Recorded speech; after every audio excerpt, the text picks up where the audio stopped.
Tonight, a BET exclusive. Vice President Kamala Harris one-on-one.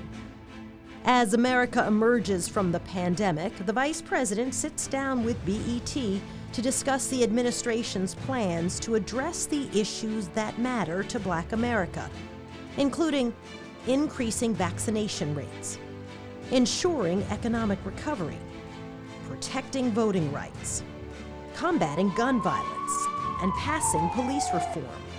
The administration has proposed using federal funds to fund police departments. How do you reform the police at the same time give money to police departments? You are watching a BET News Special, State of Our Union, Vice President Kamala Harris. Here now, Soledad O'Brien. So, Vice President Harris, thank you so much for talking with us here in the Vice President's ceremonial office. Thank you very much. Very Welcome, lovely. welcome. I thought we would jump right into our conversation and start with vaccines. Yes. Less than a quarter of African Americans are fully vaccinated. And I'm curious if you think that's because of a lack of access. Is that because there's resistance to getting a vaccine? And what do you think is causing it? And then what do you do about it? So I start with this. The vaccines are safe, they are free, and they will save people's lives.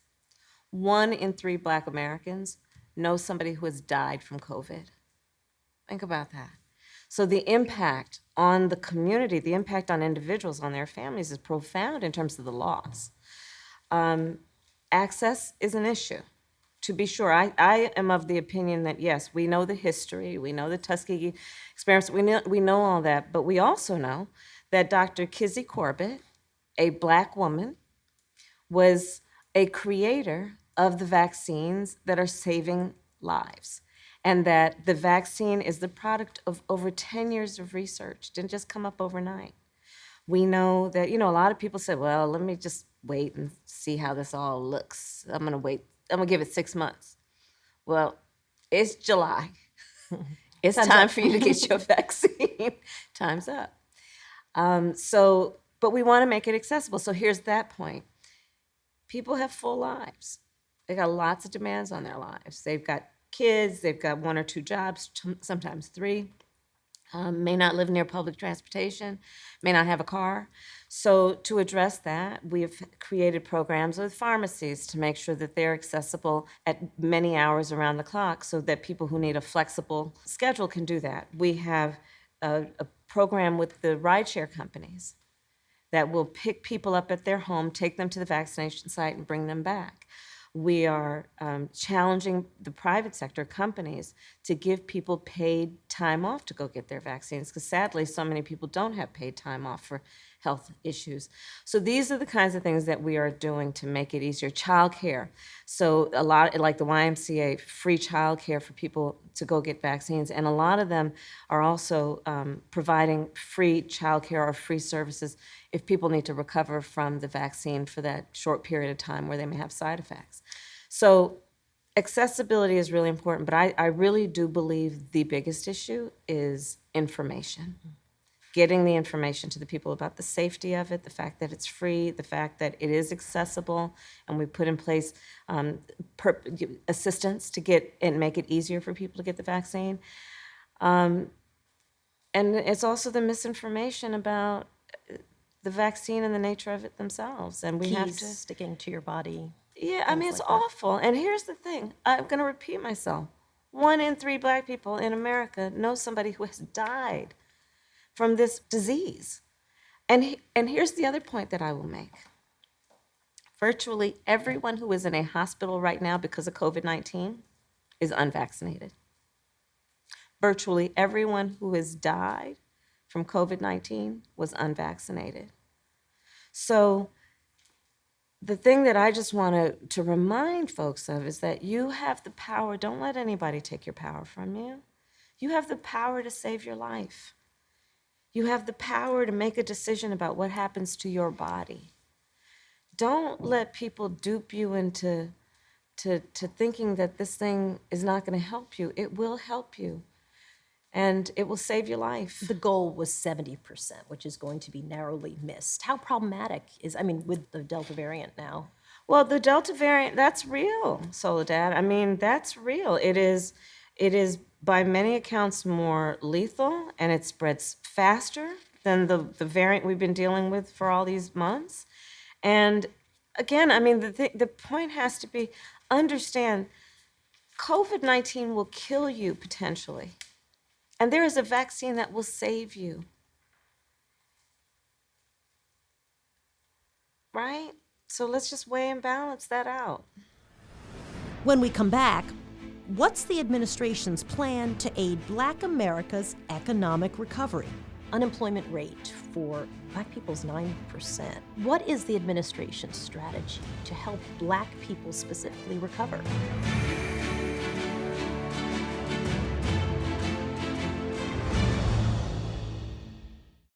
You are watching State of Our Union, Vice President Kamala Harris, one-on-one. Here again, Soledad O'Brien.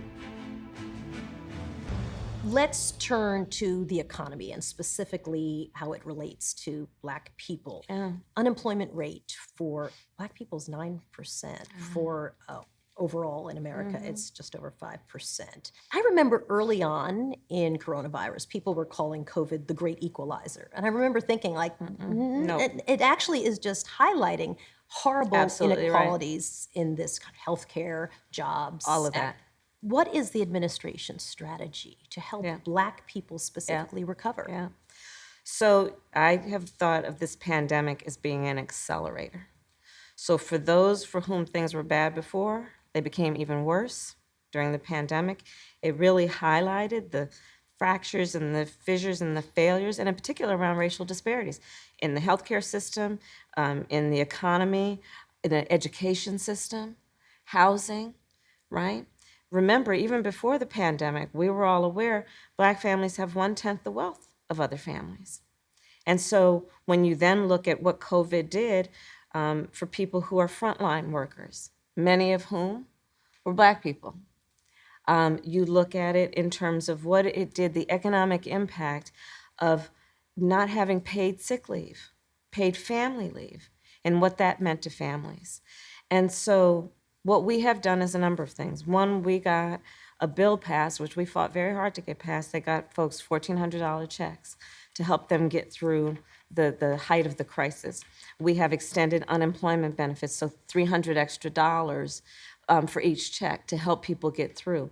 We have also said, look, we need to deal with what folks need in terms of families who are raising children. So we grew the child tax credit, which means that families get an extra check now every month instead of at the end of the year to help them raise their kids. These are really important issues that had to be addressed even before the pandemic, which we have addressed. On the child tax credit, everything tells us that it will lift half of America's Black children out of poverty. Let's talk about Black businesses. I've seen numbers that up to 40, 50% gone out of business, right? And we know that our businesses are part of the heartbeat of the community. It is not only part of the social and cultural fabric of the community, it is those business owners that are civic leaders, that hire locally, that mentor. And so what we have done is, for example, I'm working on the community banks, getting them $12 billion with a focus on minority and women-owned businesses to make sure that we are providing Black entrepreneurs with access to capital. That is a huge issue. It was an issue before the pandemic. It remains an issue that was highlighted by the pandemic. We need to support our Black businesses. We need to provide them access to capital. I've been traveling around the country, meeting with, for example, in Oakland, the place of my birth, a woman who was running a catering business, right? Started out her kitchen and out of the community, and then during the height of the pandemic, she's feeding folks who couldn't afford meals. And when she started her business out of her kitchen, she was told by the bank she was unbankable, a word she had never heard before. Many Black business owners, small Black business owners were told that. Exactly. Unbankable? What does that mean? Because you don't see my vision, because you don't see the value of my work in my community. And so the work that we are doing to support the community banks, CDFIs, is about making sure that we have a financial banking system within the community of the community who gets the community to provide resources for our entrepreneurs. When we come back, The administration has proposed using federal funds to fund police departments. How do you both reform the police, at the same time give money to police departments? You are watching State of Our Union, Vice President Kamala Harris, one-on-one. Here again, Soledad O'Brien. I want to turn to talk about crime and policing. Crime is down in every category. I was surprised to read, except for the big one, which is homicide, gun violence up. The administration has proposed using federal funds, the money from the American Rescue Plan, to really fund police departments. At the same time, there have been many calls, as you well know, about defunding police or taking money from police department budgets and using them, for example, to help with mental health issues, sort of fund something else. How do you juggle those two things? How do you both reform the police, make policing different, at the same time give money to police departments? Yeah. Well, first, I'd say that we should not be offered and certainly not accept a false choice. Like when we're talking about gun violence, we need to deal with that. So as an administration, we're saying, for example, the firearms dealers, that those who are violating the law, there needs to be a consequence for that. On the issue of policing, we need accountability. And we are, and I was actually one of the original authors of the George Floyd Justice and Policing Act.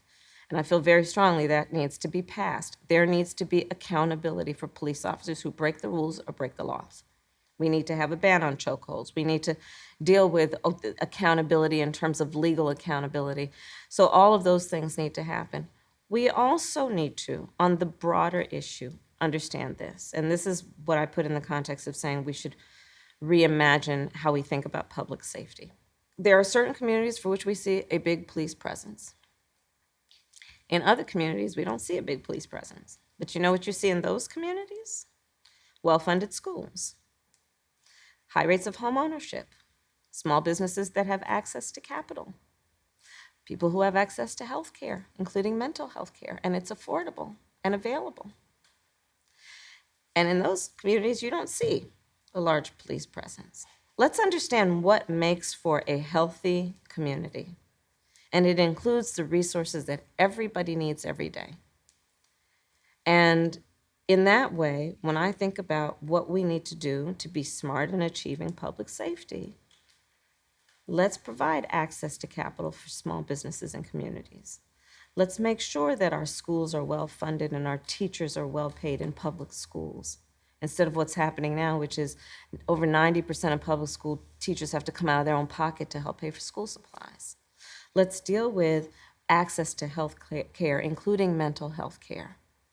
Let's include creating incentives for home ownership, financial incentives, which is part of a policy that I've been advocating for years. While also paying for more police officers. Well, I think that, listen, there's no question that we need to agree that if a woman is raped, if a child is molested, if one human being kills another human being, there needs to be consequence. We want that there will be a police officer there to take that report. I don't think we can accept a false choice. We have to understand that while we want that, we have under-resourced our public education system, our healthcare system, our system that should be about supporting, entrepreneurs in every community with a particular emphasis on low-income communities, on Black and brown communities. That's the work that needs to happen, and we've not done that. And if you want to really deal with the issue of how you support healthy communities that can thrive, you got to make sure that the communities have the basic resources that anybody needs to be successful. And we've not done a good job of that. When we come back, the administration's plans to protect voting rights. People are talking about potential compromises. Is agreeing to voter ID one of those compromises that you'd support?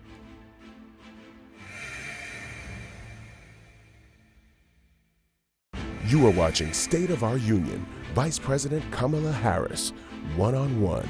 Here again, Soledad O'Brien. Another key priority is voting rights. Obviously, the recent Supreme Court decisions around disclosure, around weakening the Voting Rights Act. 48 states now have restrictions to voting, pushed by Republicans. I read that you specifically asked to take this on. Is that true? I did. Why? It's so fundamental. It's so fundamental. In our country right now, I believe there are 380 laws that are being presented to suppress or make it difficult for people to vote.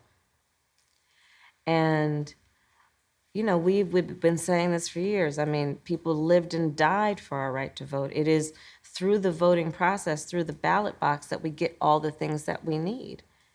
And there are intentional attempts to deprive, in particular, Black and brown and students and Native Americans and Asians, the access to voting. Voting is a right. There's no question about that. We are not fighting we have the right. What they're trying to do is make the right meaningless by depriving access. Think about what they're doing in these states. They're basically punishing people for standing in line to vote. They're punishing people for standing in line to vote. They're saying, well, if you're going to be standing in that line for all those hours, you can't have any water or any food. So what can you do about that? I mean, again, the Supreme Court working yeah. against what you're trying to do, which Yeah. makes it more difficult in the fight. So what will you do? Well, first of all, it's about using the bully pulpit to help people see what's happening in the midst of all the daily issues that they have. You know, we're not in an election year. You know, we tend to rally when we know the election is about to happen. But right now, we need to start rallying because these laws are being passed right now that will make it almost impossible, at least very difficult for you to vote. And why are they trying to make it difficult for you to vote? So that you don't vote. When we vote, we see what happens in terms of, you know what people voted for in 2020? They voted for an extension of the child tax credit, which is now going to lift half of America's children out of poverty. So part of the work that I'm doing is to travel around our country and ask people in the midst of all of your challenges, please pay attention to this. Most of what you're seeing in terms of attempts to suppress the vote are coming out of legislatures in southern states. And, and I'm also saying, look, for some of those states where where the legislature is hell-bent on making it difficult for us to vote, we're going to have to start rallying now to make sure we're thinking creatively about how we register people to vote, how we remind them of what's on the line. People are talking about potential compromises. Mm-hmm. Is agreeing to voter ID one of those compromises that you'd support? I don't think that we should underestimate what that could mean. Because in some people's mind, that means, well, you're going to have to Xerox or photocopy your ID to send it in to prove you are who you are. Well, there are a whole lot of people, especially people who live in rural communities, who don't, there's no Kinko's, there's no Office Max near them. People have to understand that when we're talking about voter ID laws, be clear about who you have in mind and what would be required of them to prove who they are. Of course, people have to prove who they are, but not in a way that makes it almost impossible for them to prove who they are. Here's the short list of what you're overseeing, and I've left things out. Okay. Immigration, increasing broadband access, Black maternal mortality, racial inequality, women in the workforce, infrastructure. We just talked about voting rights. That seems like a lot for one person. Oh, don't forget I'm in charge of the Space Council. Yeah. Oh, yeah. No, this is the short, partial list. Can one person do all that realistically? Well, I've always multitasked, and certainly there's a lot to get done. Maybe I don't say no enough, but I do believe that these things are achievable. It's a lot of hard work, but that's why we're here, and that's what people wanted, right? That we will go into these positions, that we will arrive in these positions, that we will work hard and get things done. And that's what motivates me, truly. Vice President Kamala Harris, what a pleasure. Nice to talk to you. Thank you. Thank you. It's good to be with you.